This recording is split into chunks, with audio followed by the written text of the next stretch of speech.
Guys, you had some family among them? I lost my sister, and a partner I was in a rather serious relationship with. My sister left Callie behind. She executed my wife, my brother, and my father.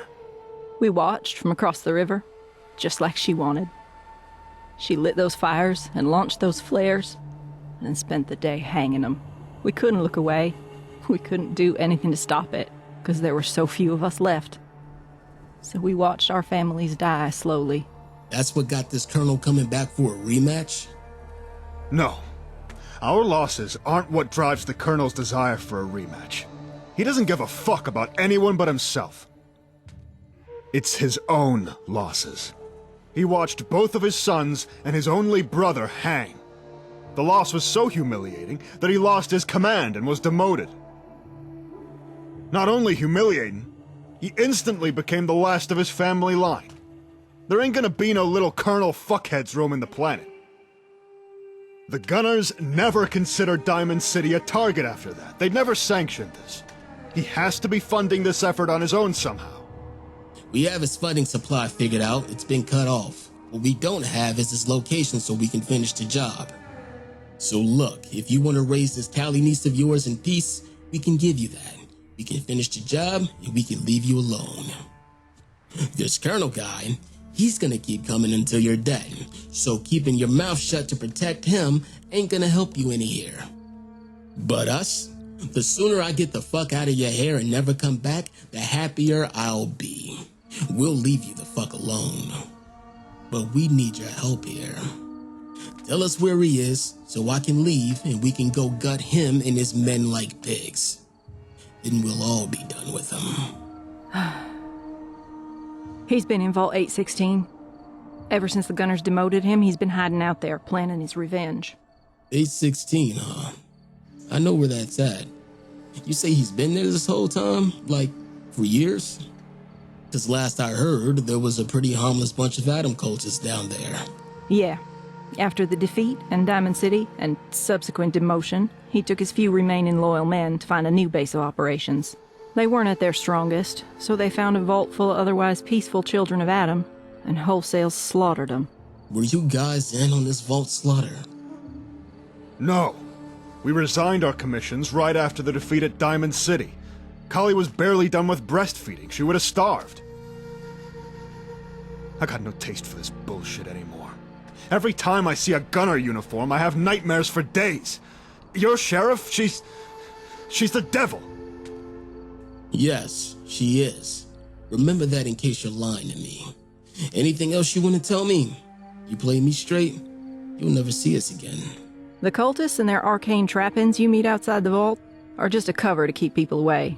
They're not cultists, they're gunners. It's a front that served him well for years. It looks like a cult vault on the outside, but it's a gunner vault, I can promise you that much. Alright, good enough. If this info checks out, we're through here.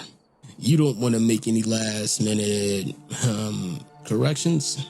No, we've been straight with you. You said it yourself, he's got us marked for death. Protecting him don't help us any. Alright then, looks like we're done. Watch out for the girl, folks. Good luck to you out there. Come on, we've got a report to make.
Nothing to see here. Report. We found the Dunmore homestead where the caravan said it'd be. What did you find out about the Dunmores and this Colonel person? Oh, they just love you, Sheriff. Huh. If they didn't hate me, it would mean we weren't effective. Elaborate. I hope you got coffee. This is a long one. Dan and I are going for coffee when we're done here. Feel free to join us. You know, I think I just might. Gotta get the taste of Nuku World out of my mouth. Anyway. That ain't no lie. Suffice to say, the Colonel ain't thought of nothing but killing you since Hangman's Alley. So, that gunner attack on Diamond City years ago, the one that killed the Oaks family, that made you famous and started the FSD? It wasn't an ordinary attack. It was an attempt at conquest, occupation, and resettlement. Diamond City was to become Gunner City. They wanted to do what those raiders in Nuka World pulled off. Keep supply lines open, keep the economy going, and make it their home. So they got it in their heads to look for gunners who were family members of each other to compromise the assault force. You know, root down, turn the metal shack into a home, and be there long term. Maybe fart out a little gunner or two. And this colonel was tasked with seeing the operation carried out.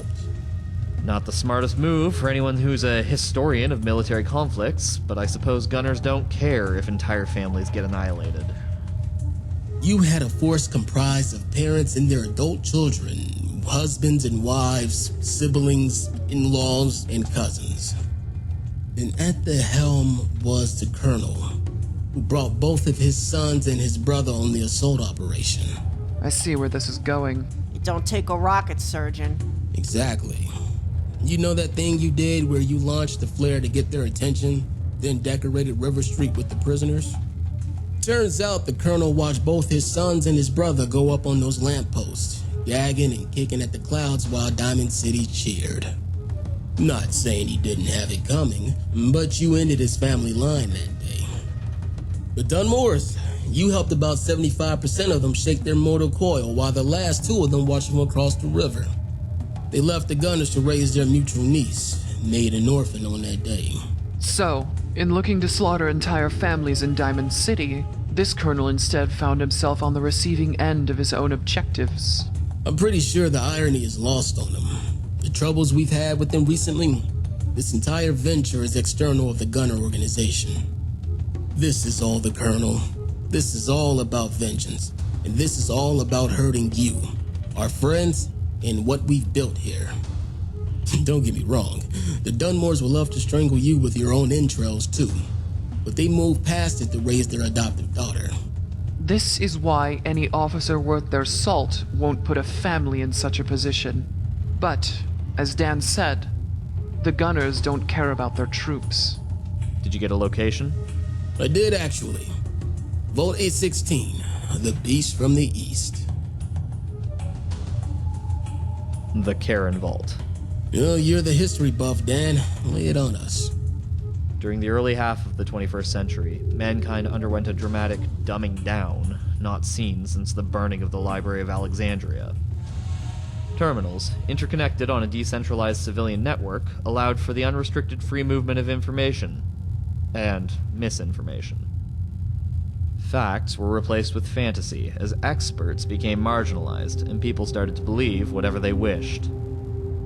Many of these movements adopted ideas incompatible with sustained multi-generational life in the confines of a vault and took them as gospel. What sort of ideas? Nobody knows.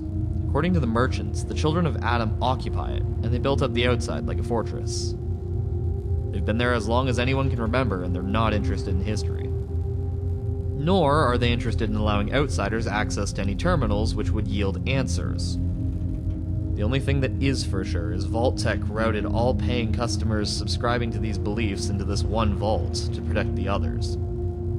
That made it the largest vault east of the Mississippi River, hence the so-called Beast from the East nickname. That's the other thing that was mentioned.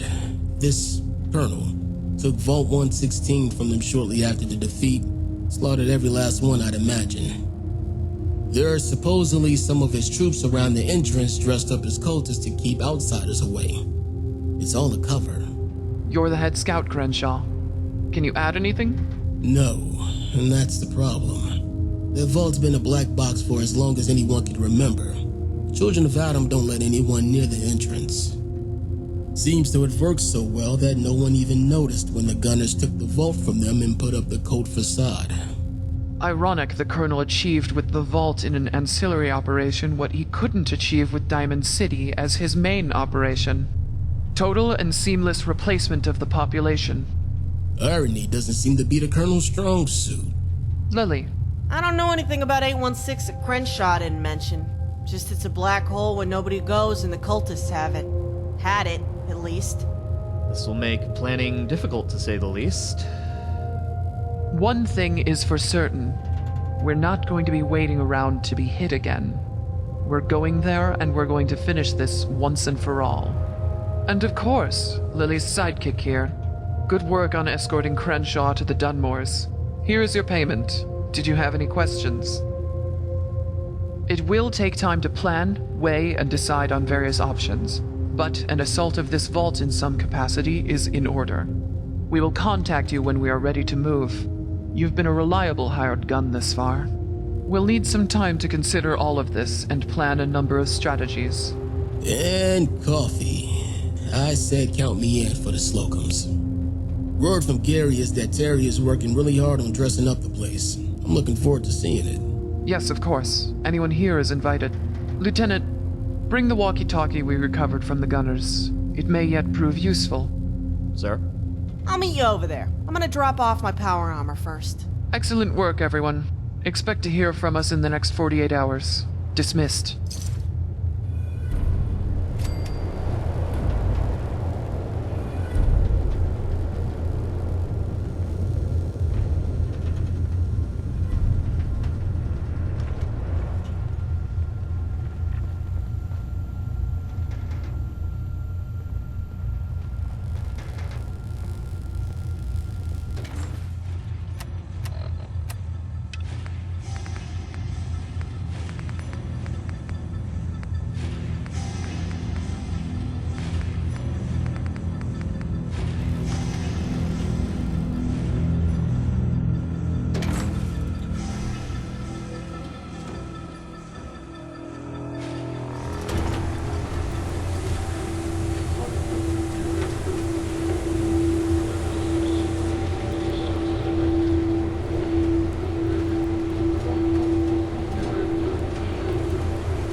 Plenty of shops inside the city. You need to trade.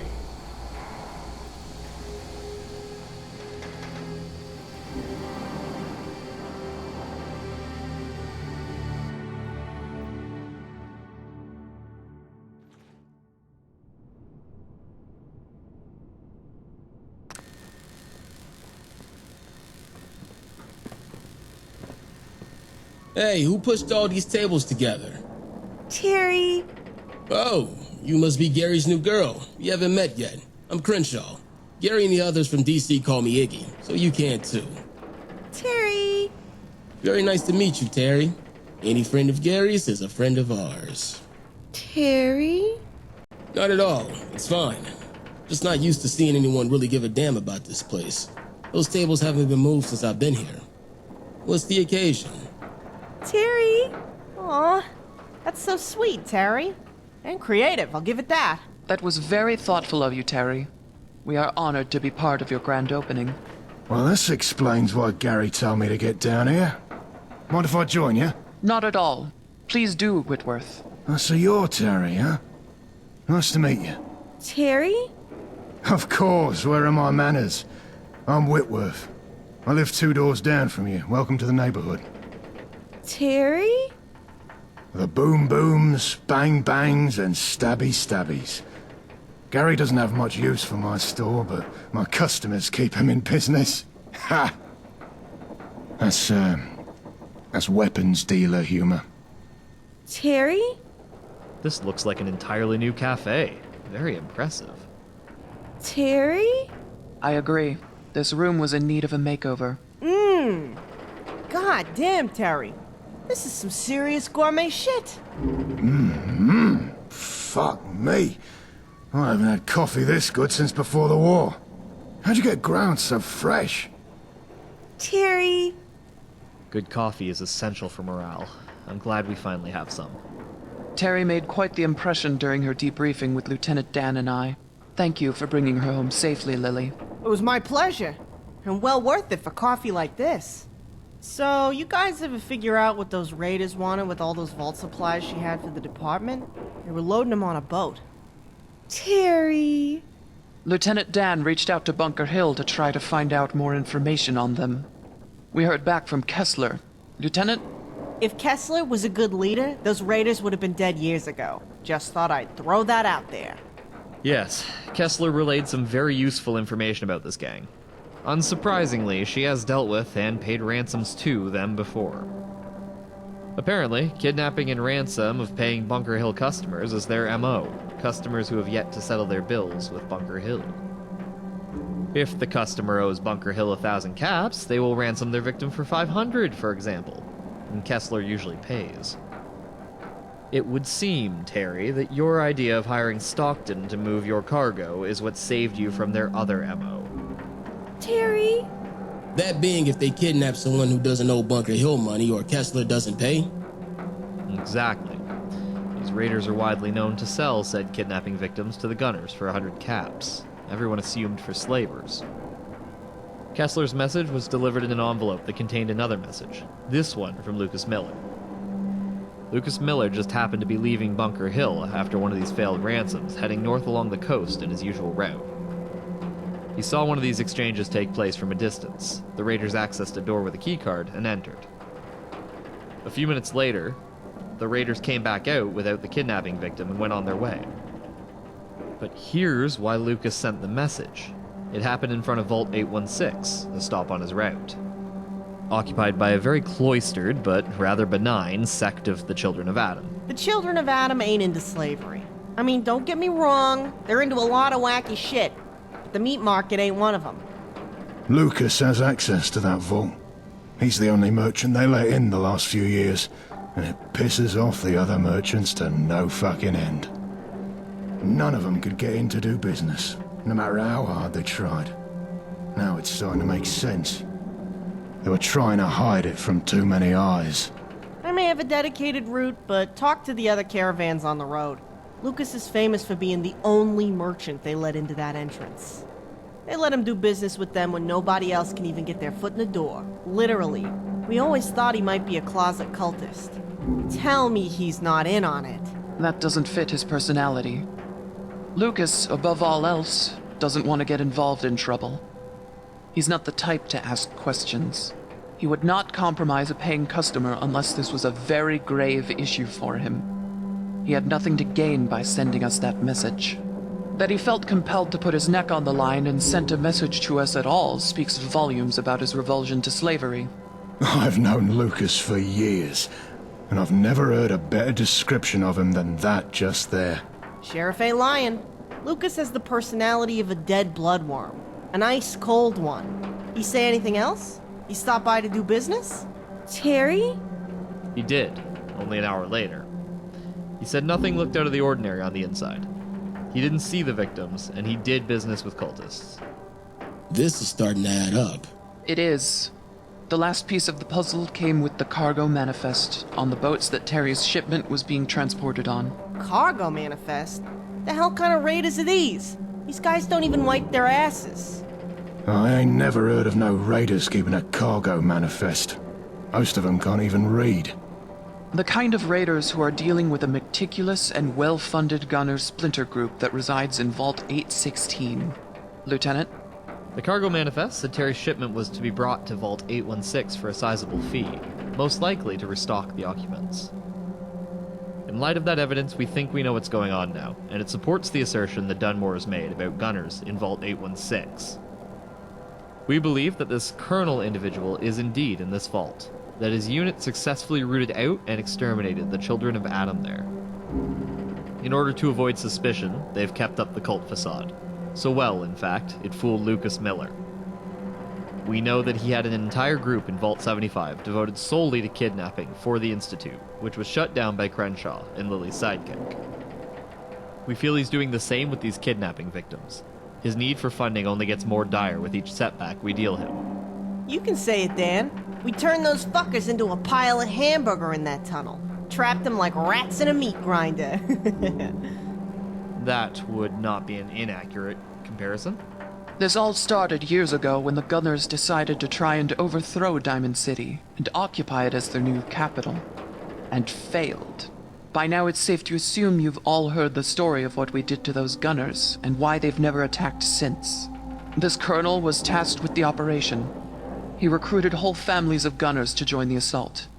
The intended new occupants of Gunner City. It would seem we then killed and hung entire families of Gunner POWs, including the colonels when we repelled the assault and sent them a message. Without a shred of irony, he has taken this personally and made it his duty to take out our organization, even splitting from the Gunners to do it. His plan was funded by the Institute in return for kidnapping victims, a task handled by this O'Brien Crenshaw killed in Vault 75. Except O'Brien got greedy and disobeyed orders to stay away from us. Orders intended to keep from arousing our suspicion. His unsanctioned kidnapping of Lily garnered our attention like no other kidnapping victim would. When O'Brien's files were compromised, this colonel had to move up his timetable. Which brings us to the herbicide in the cistern water. A dead greenhouse alone could have ended our organization, if not for the electrolytic detectors in the water purifier shutting down delivery. The greenhouse is the lifeblood of our organization and our most important asset, and we were only a few gallons of water from losing it. Measures have been and are being taken to ensure this never happens again. But we're only here because we got lucky, not because we were prepared. Apologies. I am very angry with myself over the entire situation. Moving on. We traced the ID card used to access the cistern to a deputy who was killed on the east side of Boston some months ago. As Lily knew a resident in the area, we sent her to ask questions. She and her sidekick stumbled upon the unit tasked with poisoning the cistern. And ended 'em like yesterday's news is what I heard. Good going, Lil. I'm just sorry I didn't get to hang any of them. I'm just glad you were okay. The intel Lily recovered revealed the scope of this operation, and a number of other clues, but did not help us locate the Colonel, so we had to wait. The next stage of the Colonel's offensive was the occupancy of the Atom Cat's garage as a diversion for attacking our front gate. We were able to take the garage back and repel their assault thanks to some brilliant tactics planned by Dr. McClintock. She's gonna be the best maid at my wedding. Maid of honor. Terry. Whatever. It's amazing we get through any briefing, much less these informal ones. Sorry. We repelled that attack, due in part to those tactics which let us take the Atom Cat's garage with a smaller force.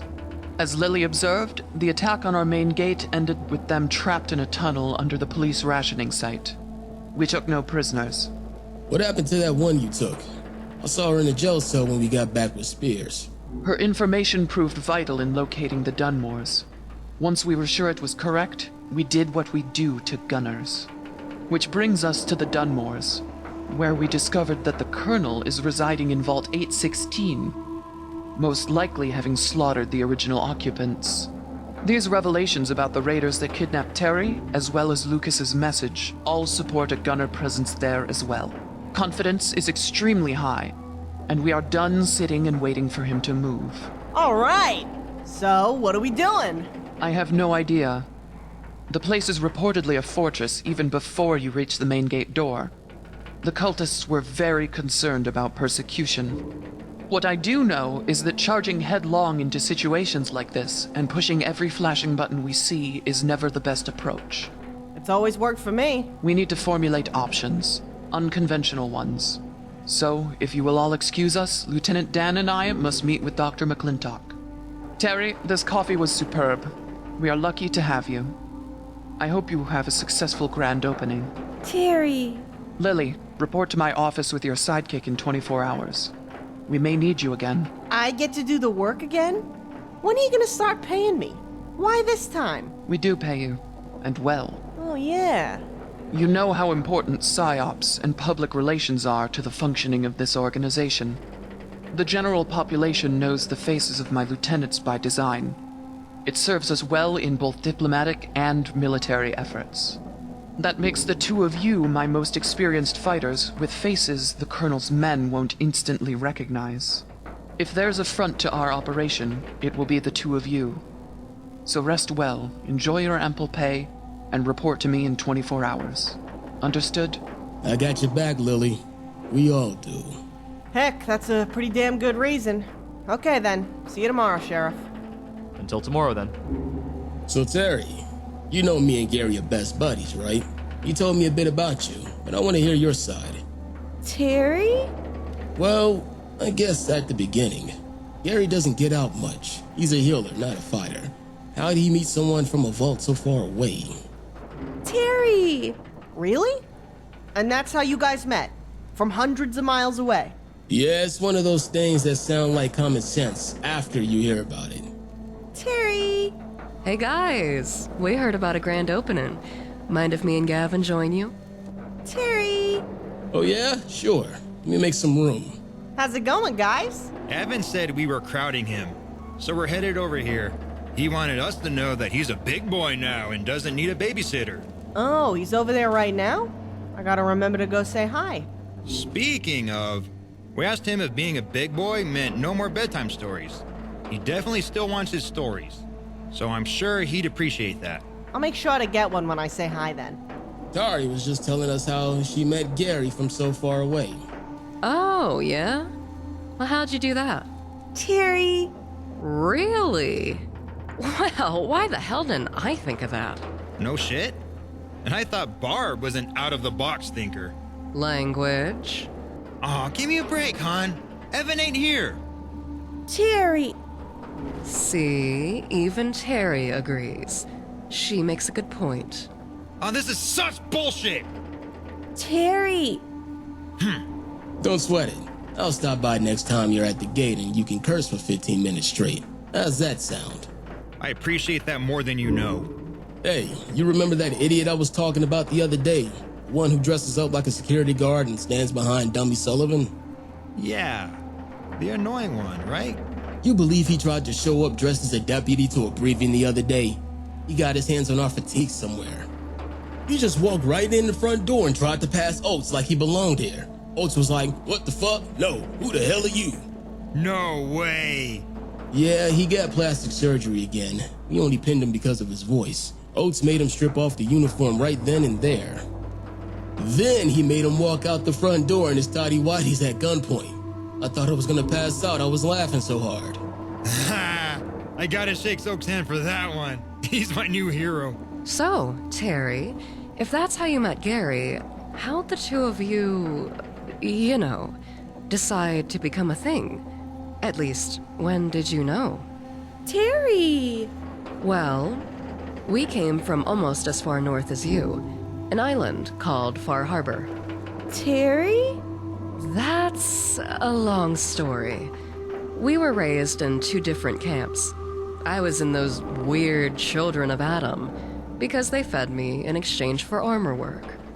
Gavin was part of the local village, and to say the two communities didn't like each other was an understatement. They shot each other on sight. Terry? We met by chance. Each of us was away from the community doing our jobs, and, well... I totally boned her in the woods. Nice. Was it a hardwood forest?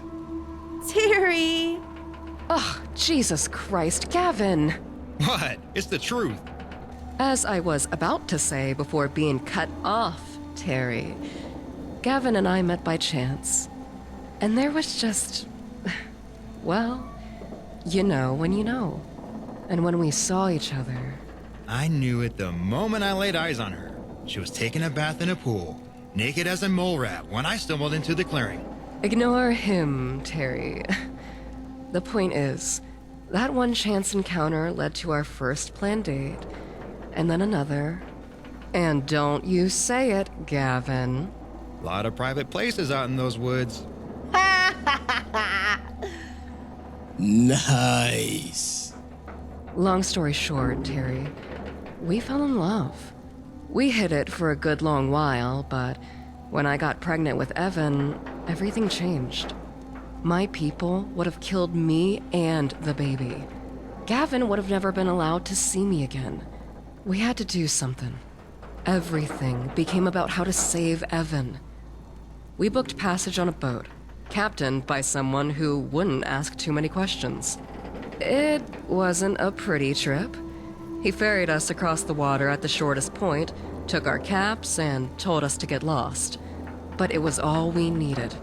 His tongue may be as sharp as Lily's, but Gavin here kept us safe and fed for weeks in the open wastes while we made our way down here. I love you too, hun. That there's a real nice man, Luna. You hold on to him. You have no idea, Crenshaw. Him standing over me and Evan while I was giving birth, blasting those synths to hell with Lily. It's getting a little hot in here. Terry! Surprisingly sexy in retrospect, given the circumstances, Terry. Okay, I answered your questions. Maybe a little too thoroughly. Now, how did you and Gary hit it off? Terry! Whoa, slow down, Terry. Start at the beginning. We're all friends here. Terry! Yeah? And then? Terry! Was that before or after the Deathclaw? Terry! The entire stronghold? By yourself? Impressive. Terry! Well, yeah, that's one of the things latex is used for. Terry! A mute fruit? In his head? And you just sewed it back up? Terry! Aw, that's so sweet. Terry! Ugh, I love Gary's poetry too. So romantic. No wonder you fell for him. Terry! Oh, you know what they say. There's someone out there for all of us. You just have to find them. I always figured it was a matter of finding someone compatible. There's got to be more Garys out there. Oh, don't be ridiculous. There's only one Gary. And she found him. Just be happy for her. Yeah, they broke the mold when they made Gary. I guarantee you there's nobody else like Gary out there. He's one of a kind. Amen. We're lucky to have him. Terry! Jeez, okay. There's only one Gary. Got it. Don't throw me in the lockup. I just meant more people like him. So I gotta ask here, Terry. You hired Stockton to move the stuff from your safe house to us? But how'd you get all that to the safe house on your own? Terry! Well, that explains that. I'm gonna have you train my scavers. They could learn a thing or two from you. Tell me about it. She's full of good ideas. Speaking of my scavers, if you guys will excuse me, I got some boring officer roster shit to do. Sounds awful. You have fun with that. It's as boring as it sounds, but the faster I get it done, the faster I can get back out there. See you guys later. Terry! Sir. Later on, Crenshaw. See you later, Crenshaw. Terry! What? Oh, yeah, that's me. I mean, Babs grows the cotton, of course. Terry? All the textile operations I learned from my father, rest his soul, at a tannery in Far Harbor. He died when I was maybe 12. Fog crawler got him. Terry! Yeah, he taught me the armor stuff too. I used it to earn my stay with the Children of Adam cult. They had a lot of old military armor to fix up. I don't know how far north you're from, but the cultists up there have some of the best conventional armor Caps can buy today. That's all me. Terry! No, I never bought into that stuff. I didn't join because I wanted to. I was a young girl, suddenly on her own. They had shelter and hot food. Terry? You kidding me? My people are a bunch of inbred xenophobes. She was an outsider on the other side of the island, not one of them. They'd just as soon have let her starve than let another person into that tiny, closed-off community. No, Luna went to the right people to stay alive. I paid lip service to their weird shit and towed my line in the armory. And they gave me protection and food. Not a bad deal compared to starving to death in the woods, if you ask me. Terry! So, Terry, which vault are you from, anyway? Terry! Never heard of it. Of course, I'm no vault expert either. Where is it? Terry! Dang, it's a long haul. But the Gare Bear's worth it. Hey, I know where that is. That's way up north in the Annex Zone. I've never been there, but I heard caravans mention it from time to time. And it's still functional? That's only the second one I've ever heard of still working. The other one is Barb's old vault. That's up north in Canada. That must have been one of the last vaults made. Most were commissioned by the government before the annexation. Probably explains why it's still working. Terry? Well, you figure if Vault-Tec had built almost 100 vaults in this country by the time they started on yours, that means they had the time to learn and perfect the technology, materials, and techniques. Vault-Tec didn't half-ass construction, just everything else. Your ancestors didn't have to go through some sort of ordeal and get chopped into food for a Vault-Tec experiment, did they? Terry! What sort of genetic experiments? Terry! What's that mean? It means they made copies of living things, I think. Probably for livestock and crops. I've heard Babs use the term before. We should ask her. Yeah, that's exactly what it means. Well, I'm glad you got your ass out of there before they did any weird genetic stuff on you. Oh, hey, look who it is! Gary! Terry! Hey, neighbor, what's happening? Terry! Yeah, you got an amazing girl here, Gary. Definitely a keeper. Terry! Yeah, she told us that already. I'm really happy for you, Gare Bear. This looks like it's really working out for you. Gary! And we love having you, Terry. And I have to add, this coffee is amazing. Gary? England. Gary? It's across the ocean, in Europe. Well, what's left of it. Gary! I didn't. I came here before the war for a business trip. The bombs delayed my return flight by over 200 years. Gary! Yeah, I ain't never heard nobody who sounds like Whitworth either. Terry! Whitechapel Charlie. He's about as English as the Chinese. Assembled in Kansas from parts made in Mexico as a Mr. Farmhand he was. The thing talked like a bleeding redneck for 150 years before Hancock uploaded a new personality and put him in the third rail. But there were a lot of countries that used that language. They all sounded a little different. England, Boston, up where Terry's from, you name it. I can even tell you what part of London you're from by your accent, if there was anyone else here from London. Gary! Yeah, really bad timing. I was set to fly home the day after the bombs. Instead of seeing my family, I got my green card. The what now? Green card. It's what the government gives foreigners to show they're allowed to stay in the country for as long as they want. It's just a bit of a bad joke. It's just been stuck here for 2 centuries.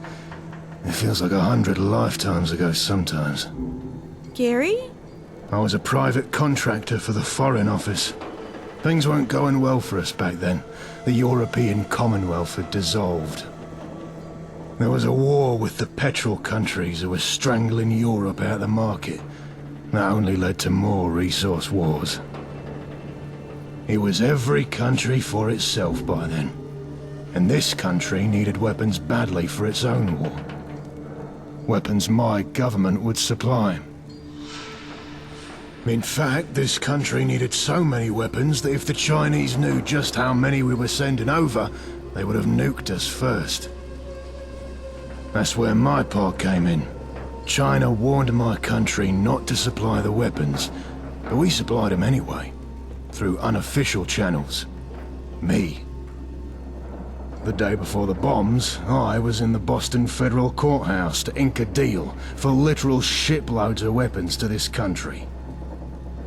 Little did I know weapons would be raining down all over the planet before I could finish my trip and get back home. Gary? That's exactly why. I was a quartermaster in the military and knew my way around shooters more than most people. It was the only real skill I had after I got discharged for behavior unbecoming of His Majesty's service. It got me a job working for the very active and very profitable contraband arms market, with some rather unsavory characters. Ironically, that's why I got tapped by the Foreign Office. They needed my weapons knowledge and morally flexible contacts. It sounded like a good job to me. Get first-class travel, see where Elvis lived, experience your country for a bit. You know what I mean? Gary? Elvis? The king. He was from this country, lived over 300 years ago. He was a singer and songwriter, real popular with the biker gang I ran with. In fact, running with that gang got me into so much trouble, I had to enlist in the military to avoid prison time. And because McDonald was a dumb fuck, you're with us now. Fewer fleas up here than in field anyway. Gary? Oh. I had two beautiful little daughters. My wife was the best mother to them. They were perfect. The sad part is, I think about them every day. But after 2 centuries, I can't remember their faces or the sound of their voices anymore. Oh, I'm so sorry, Whitworth. Gary? I couldn't have said it better myself. I know. I came to my peace that I'm never going to see him again, alive or dead, a long time ago. Doesn't stop me from wondering, though. Don't get me wrong, I'm very grateful for you people. And you're my new family. I never thought the species would last this long after the war, much less be sitting around a table drinking Luxabrew coffee 2 centuries later. You got something nice going on here with this stadium. The greenhouse, food, and those kids. You got some real breathing room. If you want my advice after 200 years, don't let go of that. Keep this as long as you can. Maybe make a few more kids while you're at it. You old softy. I'd kiss you if it probably wouldn't pull a scab off your head. Gary? Terry! Gary? Terry! Gary? Hey, we're trying to eat here, guys. He didn't say make the kids now. Get a room. Gary? Ha! She told you off. She's got a sharper tongue than you do, Lily. Not possible. I gotta agree with Lily here. Hey, Linda, how's it going? Hey guys. I was just heading over here to practice. Iggy said something about a grand opening? Hey, Linda. How's it going? Did you get a chance to use the new rounds I gave you the other day? You like them any? Hey, Whitworth. Yeah, I did. They're nice and consistent. Healy spotted for me, and we plinked a few mutants on top of Trinity Tower during lunch. Trinity Tower? That's over a few couple clicks away in high winds. I was there. The lieutenant blasted the shit. We're off duty, Gavin. Sorry, Linda. Habit. But as I was saying, yeah. I watched through my scope while Linda called out and brained a couple of them. You both do quality work. Well, they ain't my work, but I've got a line of communication through Cricket with the lady who pressed him about a day's travel west of here. Remember that old town where Crenshaw and his crew got the cotton carter and the spinning wheel? It's not far from there. I can tell Cricket to pick up some more if you want.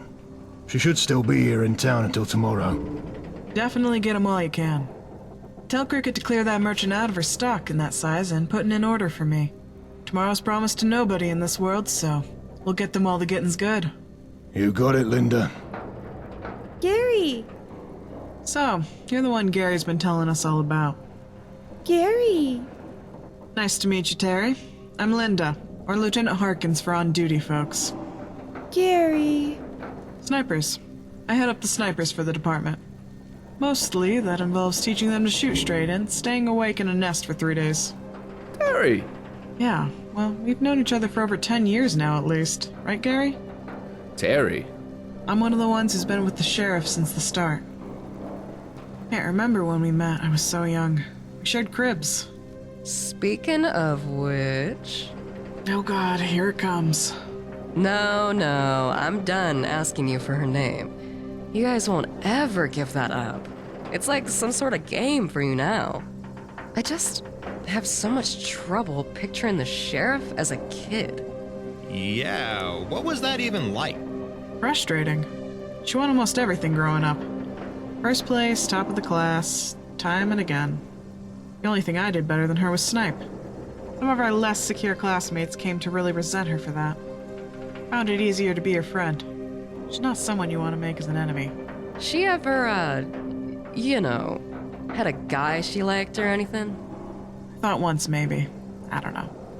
There was a guy in Dry Fountain she started spending a lot of time with. He had a daughter she liked. Oh, that's the town in Pennsylvania, right? Where? Yeah, that place. The whole thing with the Brotherhood started to unravel after we disobeyed orders and stayed to defend it from gunners. That man and his daughter were killed in that attack. A lot of us were. The burn marks on my face came from the same blast that took off her arm. If there was ever going to be a guy for her, it would have been him. She would have loved that little girl to her last breath. Gary... You're right.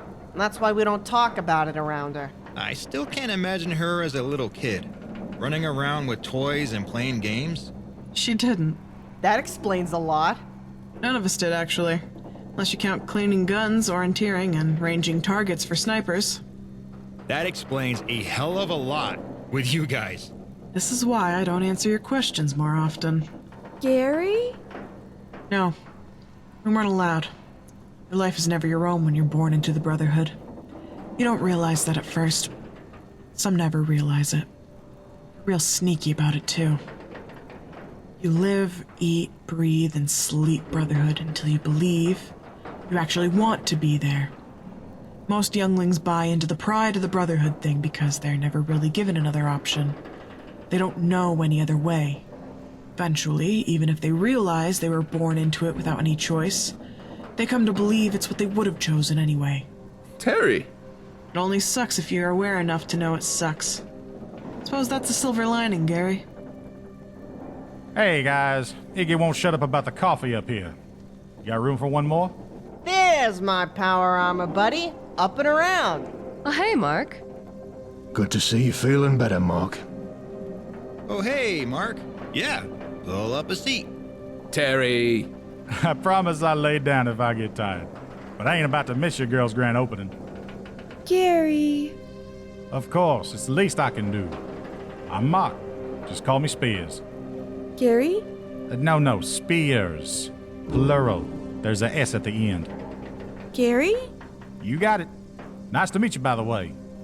And a friend of Gary's is a friend of mine. The man's sold me up at least 3 times by now. Terry! 5? Are you serious? Terry. I remember all 5 of the ones he's talking about, Mark. Sorry. Well, that just means I'm tougher, is all. What are you guys talking about, anyway? They were pressing me to spill info on the sheriff. Again. Oh, is that what today is? Yeah, so, it's your turn to deal with them. Came here to practice anyway. You're playing, Linda? Nice. I am indeed. So if you'll excuse me, I'll be right over there. Gary? Oh, yeah. Most of the Brotherhood officers know an instrument. Or at least they used to before they gave it up after graduation. It's part of the classical military training. Lyndon just never gave up practicing her instrument like the rest of us did. Hell, she even learned a couple more. Gary! It's very impressive. She relieved a lot of stress and passed a lot of time for the entire squad over the years doing that. It feels like home. Gary? I head up the mechanized units. I'm the power armor guy. Spears likes power armor almost as much as me. Almost. He really tricked out my whip. Gary! Oh, it means he put a lot of mods on my frame and shell. When your job is to keep the rest of the department in power armor, your own set quickly becomes the most important one of the bunch. Oh god. Here it comes. Never ask Lily about her power armor, Terry. Hey, Lily, why don't you go pay Evan a visit before you get to talking about your power armor and can't stop? Well, that's one way to tell me to shut up, I suppose. And a damn effective one. Little guy's in his room, you said? Yep, he's a big boy now. He's even taking visitors. Maybe you'll get lucky and he can pencil you in. Yeah, go visit him while we get the dirt on you from your sidekick here. Hey, I'll have you know, being an independent contractor for me is one of the most sought-after jobs in the Commonwealth. Yeah, if you're into suicide. I don't know where you keep digging these people up. Parole office. No, excuse me, I have a date with Evan. I'll be next door. Catch up with me when these guys are done interrogating you. Don't give away no trade secrets now. Beautiful song, Linda. Thanks for playing it. My pleasure, Lily. See you later. Sounds like a good time to make my exit as well. Thank you all for the company. This was excellent coffee, Terry. Given the state of the world today, it might very well be the best coffee in the world. Well done. Gary! See you later, Whitworth. Terry. Thanks for sharing the story, Whitworth. See you tomorrow. Take care, my man.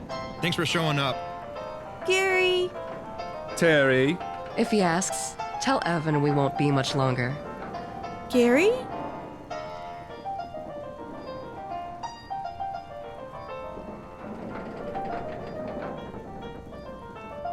Gary.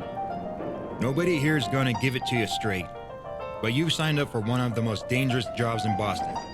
I love her to pieces, but Lily's fucking crazy. I have no idea how she stayed alive this long.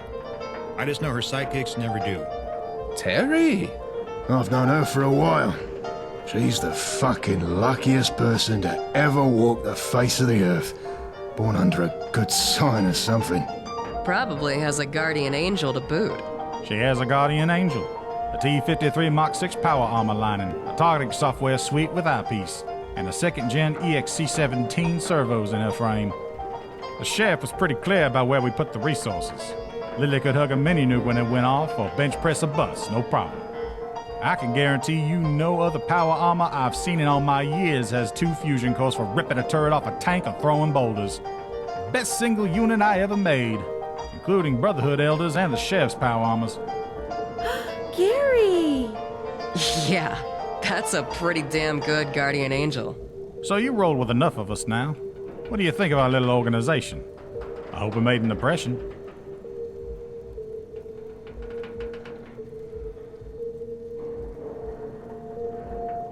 Probably not, but that's only because nobody here knows you. The sheriff is real big on loyalty. She has to be with all the synth activity. The one who had me outfit a T-60 with scuba gear and all the bells and whistles for you without you even needing to ask? You mean that jerk? The one who gave you green zone access and the biggest room in the house on Lily's word? Because I want to make sure we're talking about the same jerk. You're coming up against the famous Sheriff Dry Humor, buddy. That means she likes the job you're doing. Not everybody gets that treatment. You have to work with her for a while to get on the same wavelength, if you know what I mean. She lets Oaks handle most of the new visitors. You wouldn't be here or at any of these briefings if she didn't think you could keep your powder dry. I know it's hard to believe, but that is her joking around. I don't know how she keeps the straight stone face the whole time. Glad to hear it. Not everyone appreciates how paranoid we are. Terry? Gary! Terry? Terry? You too, Gary. Take care. Later on, Gary. Bye, Gary. So Iggy says you guys struck pay dirt on the gunner that poisoned our water and took the Adam cats hostage, huh? That's what Iggy said. Something about a giant vault that used to be inhabited by the children of Adam. Terry? 816. Terry. I agree, it is an odd number. Well, it's an even number, but it's definitely outside the recognized government range. Terry. I don't suppose it made the trip with you from your vault? Terry. You give Lieutenant Dan enough time, he'll probably find out more about it. But we ain't got that kind of time. Those gunners are gonna keep hitting us again and again until we put a stop to them. They've been beaten by us I don't know how many times. They just don't learn. Whatever the vault was for, we'll just have to wait until we can reach some terminals inside the place. Doesn't matter what it was for. It's about freaking time we moved. I know I'm not the only one who's had it up to here with these gunner attacks. I have to agree with Gavin. I think most of us do. Speaking of moving, Gavin,